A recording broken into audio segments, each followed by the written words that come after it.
मैं मिर्जापुर का रुख कर रही हूं। सबसे पहले मिर्जापुर, अशोक आपके पास आ रही हूं। मतदाता भी नजर आ रहे हैं, बात करिए।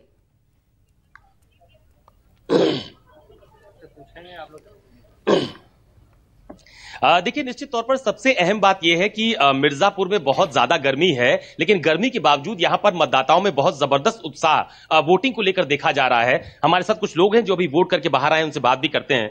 सर, आपने वोट कर दिया? जी, कर दिया। मुझे बताइए कि अनुप्रिया पटेल लगातार 2 बार से यहां से चुनाव जीत रही हैं। इस बार रमेश चंद बिंद यहां से गठबंधन के उम्मीदवार हैं, बसपा ने भी उम्मीदवार उतारा है। क्या चुनावी समीकरण नजर आ रहा है? देखिए, यहाँ के जो सांसद हैं अनुप्रिया पटेल जी 14 और 19 में जीती हैं और विकास के मुद्दे पर चुनाव लड़ा गया है। 14 में उन्होंने जो विकास किया था 19 में जीती।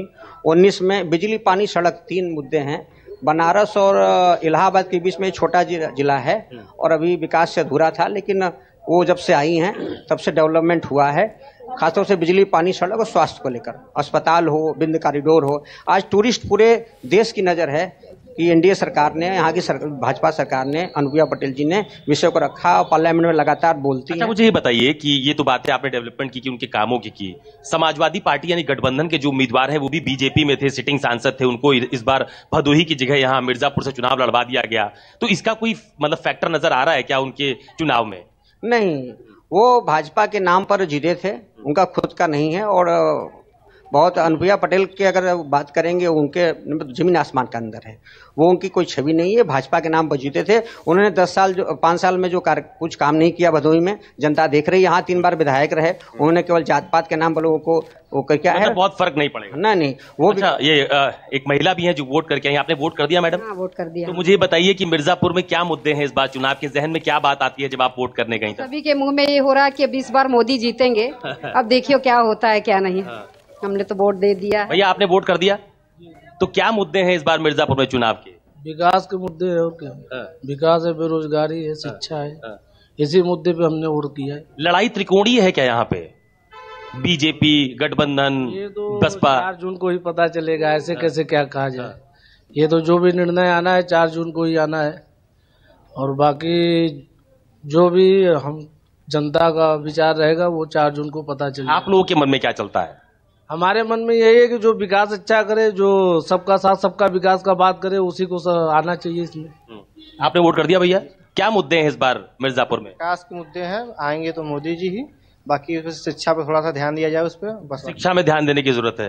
बाबूजी, आपने वोट कर दिया, तो मुझे बताइए कि क्या लड़ाई त्रिकोणीय है मिर्जापुर में? नहीं, त्रिकोणीय दो का है। बस सपा का और एनडीए का, 2 ही का है। एनडीए और गठबंधन? हाँ, गठबंधन का है।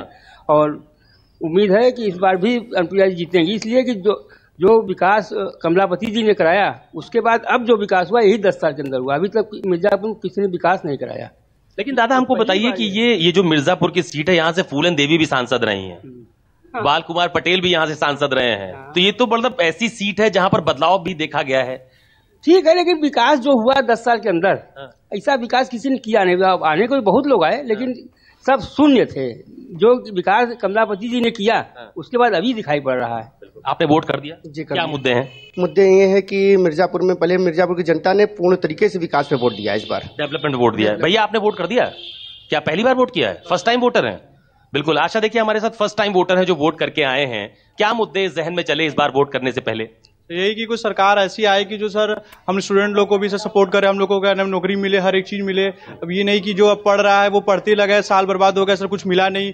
इसलिए चाहते कोई ऐसा आए जो स्टूडेंट पे ध्यान दे कि मतलब नौकरी मिले, चाहे कुछ भी हो। मतलब सरकार अपने हिसाब से कुछ बनवाए कि नौकरी मिलेगी ना, कम ना हो जाए किसी चीज में, महंगाई ना बढ़े। किस क्लास में पढ़ते हो आप? 12 पास आउट इस साल।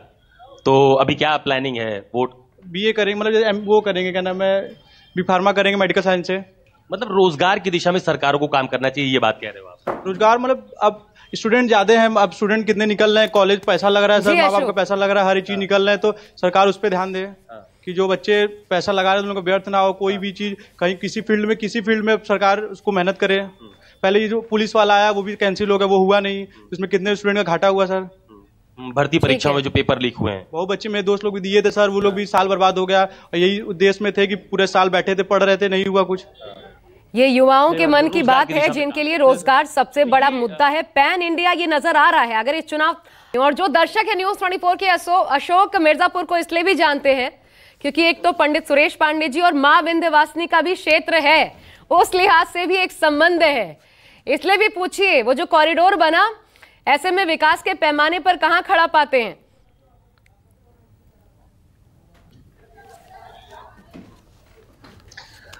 बिल्कुल, मैं कुछ महिलाएं हैं वो वोट करके बाहर निकली हैं, उनसे बात करने की कोशिश भी करता हूं। मुझे लगता है वोट करके देखिए वो साइन भी दिखा रही हैं कि हम वोट करके बाहर आ गए। आपने वोट कर दिया? अच्छा, मुझे ये बताइए कि ये विंध्यवासिनी कॉरिडोर बना मां विंध्यवासिनी के दरबार का, तो वो विकास के पैमाने पर खरा उतरता है क्या? बिल्कुल बिल्कुल। तब कैसा था मेरा विंध्याचल, आज कैसा हो गया है। आज सब तो उन्हीं की देन है ना। और मैं चाहती हूँ कि मेरी आगे भी विकास हो और आगे भी सब कुछ आगे हो। और मिर्जापुर ना रहे, मिर्जापुर एक मतलब ओवर सिटी बन जाए, बस मैं चाहती हूँ यही। अब मैं उन लोग के साथ हूँ। आपने वोट कर दिया? तो मुझे बताइए कि ये जो विंध्यवासिनी कॉरिडोर बना, अशोक रोकना पड़ रहा है।